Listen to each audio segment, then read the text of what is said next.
Hello guys! Hello! This is for Scorpio.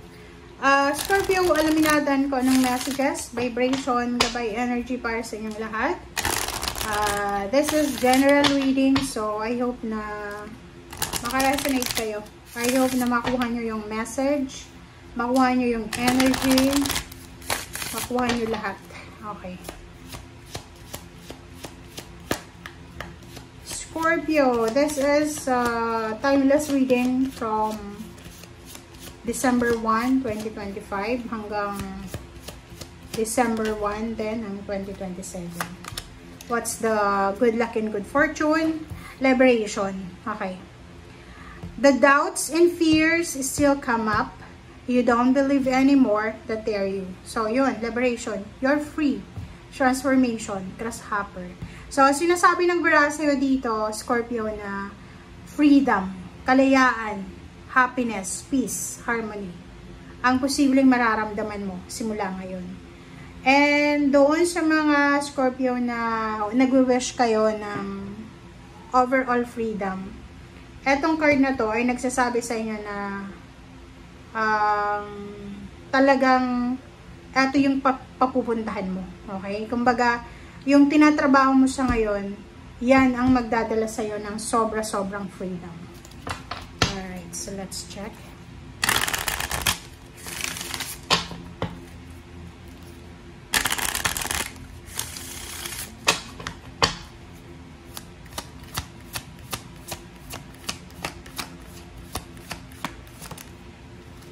Okay, tranquility.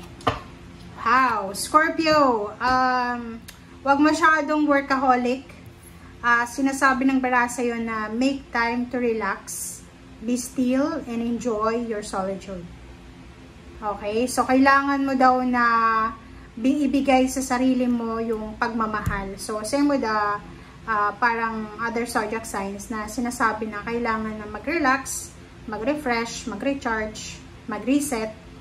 Pag feeling mo, like ngayon, like for example, ngayon mismo na December 1, pakiramdam mo pagod na pagod ka. So, sinasabi ng barahan na ibigay mo sa sarili mo yung tamang relaxation. Huwag masyadong magpapanik, huwag masyadong mag-aalala. So, just relax lang. Okay? And at the same time, bago pumasok yung 2026, kailangan mo munang mag-clutter and declutter. It's either emotion, habits, relationships, trabaho, or anything na alam mo na nakakasagabal na sa buhay mo. Alright? Okay, so let's check. Okay, so Queen of Wands, Six of Pentacles, and Eight of Pentacles. So, this message ng baraha, Scorpio, sinasabi ng baraha sa'yo dito na may trabaho ka, okay? Nagmamanifest ka ng trabaho eh. You're manifesting financial source. Sabihin na natin na trabaho, is either trabaho or negosyo, or kung ano man yan na pinagkakakitaan mo, na gusto mo na, like for example, yung trabaho na minamanifest mo, or pwedeng pasukin mo, or simulan mo, simula ngayon, eh yan yung trabahong anytime pwede kang magbakasyon, yung parang ano, you have freedom. Kasi maybe ngayon, halimbawa ngayon, yung trabaho mo is pwedeng OFW ka, and pag OFW ka, hindi ka pwedeng umuwi ng kung kailan lang gusto mo, kasi may kontrata ka. Pwede kang makakauwi kung halimbawa may mga death sa pamilya. So, yung Eight of Pentacles dito, ito yung source of income mo. So, sinasabi ng bara sa'yo dito na simula ngayon na December 1, kung ikaw ay papasok sa trabaho, negosyo, gugustuhin mo talaga na yung trabahong yan is anytime pwede kang makapagbakasyon, makapagpahinga, and may freedom ka. Alright, so, Two of Pentacles. Okay, so nakikita ko sir dito, mayroon ka, ngayon habang nanonood ka, maybe kaka-resign mo pa lang sa trabaho, or maybe kakabakasyon mo lang, medyo natatakot ka, medyo worried ka, nag-aalala ka kasi iniisip mo na kailangan mo ng pera. Kailangan mong balansein yung sa love. So, please comment down below if you resonated, guys. Okay, 10 of Cups. 4 of Swords. And 5 of Pentacles. Okay, so 10 of Cups, 4 of Swords, and 5 of Pentacles. So, sinasabi ng baraha sa'yo na mayroong iba sa inyo ngayon mismo, na namumroblema, diba, dito, oh, you are afraid, you have fear, na pag nag-resign ka sa trabaho, or nawalan ka ng trabaho, babalik yung problema mo sa pera.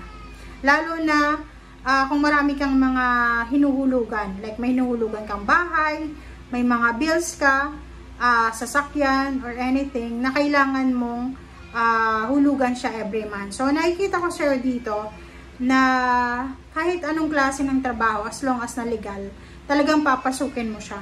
Okay? And 4 of Swords, yun, tranquility, and 4 of Swords, 10 of Cups. Sinasabi ng baraha sa'yo dito na kailangan mo daw na i-prioritize kahit na sobrang busy ka sa trabaho, kahit na yung plano mo is magkaroon ng maraming pera, makaipon ng pera, dapat daw i-prioritize mo pa rin yung time para sa sarili mo na makapag-relax, magkaroon ng tranquil na isip, and wag ka daw magpadalos-dalos sa lahat ng mga decision making mo. Wedding. Okay, so may mga Scorpio na pwedeng nagbabalak magpakasal, may balak kayong lumipat ng bahay, mag-asawa, ganyan, ganito. Sinasabi ng baraha, mag-iingat ka sa mga decision making nyo. Okay, make sure na mag-iingat tayo. Okay, next card natin is 7 of Pentacles and Knight of Wands. So, dito sa 7 of Pentacles, saka Knight of Wands, you're waiting for financial, okay? So, halimbawa ngayon, nag-aantay ka ng lump sum of money, maybe inheritance, you're waiting for a back pay, or kung ano pa man siya, maybe umuutang ka sa bangko.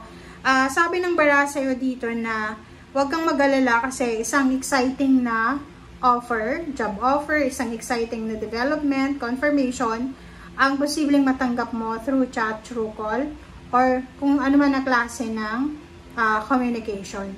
So, yung Knight of Wands dito, sinasabi na magiging sobrang exciting etong financial journey mo simula ngayong 2026. So, prepare yourself. Kaya nga sabi dito na kahit na sobrang busy ka, kahit may kailangan kang mga bills na bayaran, make sure na may time ka pa rin para sa sarili mo na makapag-relax ka, makapag-enjoy, makapag-me time, diba, makalabas sa iyong lungga. Okay? Huwag kang matakot. Kasi yung iba sa iyo dito, natatakot kayo na halimbawa, gusto mo mag-overtime na mag-overtime para marami kang kita, marami kang sweldo. But dito naman, sinasabi sa'yo, no, kahit na yung ginagawa mo is simple lang, like hindi ka masyadong nag-overtime, as long as nakakapagpahinga ka, okay na yun. Okay? So, yun ang nakikita natin dito, Scorpio. Basta, etong Scorpio na to, iba-iba siya. Iba to, iba yan, dyan. So, etong una, yan yung Scorpio na gusto niyang makalaya sa kanyang trabaho. Gusto niya yung trabaho niya ay may freedom siya. Eto naman, natatakot na mawala ng pera. Eto naman, ang dami-daming plano para sa pamilya. Gusto mong patayo ng bahay, gusto mong magbenta ng ganito, ganyan. Dahan-dahan lang muna. Okay? And dito naman, sinasabi na isang exciting na blessings, financial, ang posibleng darating sa'yo. So, prepare yourself. Pero, yung liberation na to, tsaka etong Queen of Wands, 6 of Pentacles, iisa lang naman yung message nila na ang karamihan sa inyo, Scorpio, na gusto nyong magkaroon na ng kalayaan Maybe sa relationship, gusto mo nang makipaghiwalay, or maybe sa trabaho, gusto mo nang mag-resign, or maybe gusto mong isarado na yung business mo kasi pagod ka na, ganyan-ganito. But, marami kayong gustong gawin, marami kayong gustong itigil sa buhay nyo, like mag-resign, pero natatakot ka naman na baka saan ka pupulutin baka bumalik yung problema mo sa finances. So, yun ang nakikita natin. And sa ilalim mo is Chariot and High Priestess. So, parang sinasabi ng baraha sa'yo na lahat ng sacrifices mo, lahat ng ginagawa mo sa ngayon, or dati pa, may kapalit yan na success. Kumbaga, walang masasayang. So, wag mong iisipin masyado na, sayang lang tong efforts ko eh. No, walang sayang. Yun yung sinasabi ng Baraha sa'yo. Walang masasayang na efforts, energy. Lahat yan may kalalabasan. Okay? Thank you guys. And exciting to. Exciting yung darating sa'yo in the near future. Bye!